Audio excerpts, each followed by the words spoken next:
Il faut nous souvenir que la vie éternelle est un don. Notre objet spécial en rappelant cela à ce point, c'est de dévoiler une erreur. Il existe deux interprétations de la nouvelle naissance. L'une est vraie et l'autre, un beau mensonge qui tord la vérité.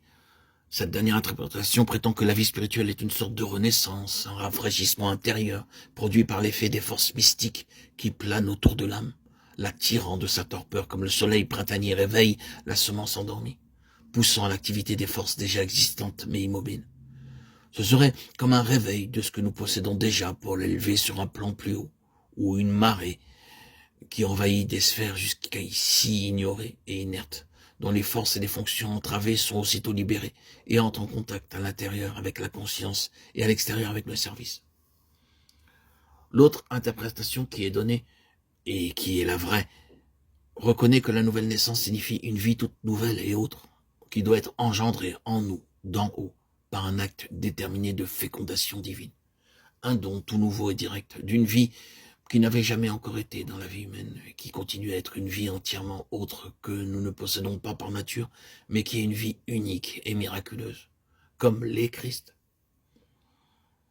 Comme toute erreur renferme quelques éléments de vérité qui, semblables à une pince, s'avancent pour saisir.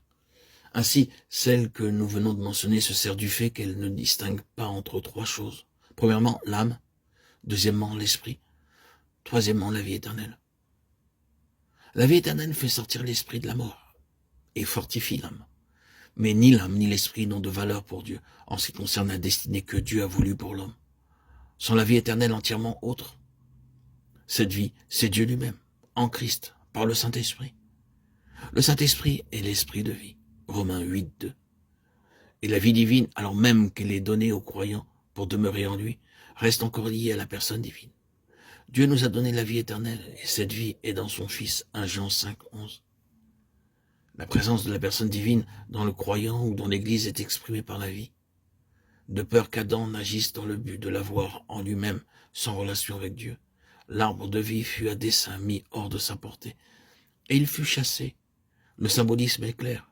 Il y a là quelque chose de tellement autre que l'homme, si divin, qui ne peut certes être possédé qu'en Dieu, et dans une union de notre esprit avec lui.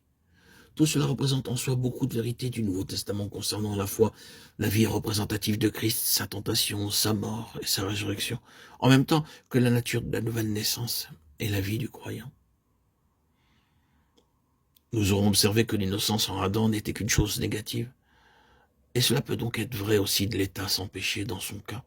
Cela peut en un sens jeter quelques lumières sur l'épreuve de toute la vie de Christ, bien que nous disions ceci avec quelques réserves auxquelles nous ne nous arrêterons pas maintenant, pour ne pas sortir de notre sujet.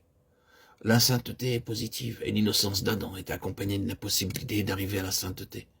La sainteté est le résultat de la fidélité dans l'épreuve, en ce qui concerne l'homme.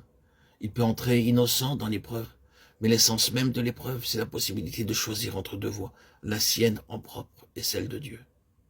La foi, l'obéissance, la loyauté envers Dieu, la résistance au mal en ayant recours à Dieu amèneront un état positif qui sera quelque chose de plus que l'innocence. Et le fait de ne pas avoir péché vend cette expérience. La faculté qui gouverne et dirige en cela, c'est l'esprit. C'est pourquoi l'issue sera ou bien la sainteté spirituelle ou bien la perversité spirituelle. Chacune des deux issues représente une relation soit avec Dieu, le Saint-Esprit, soit avec Satan et les esprits mauvais.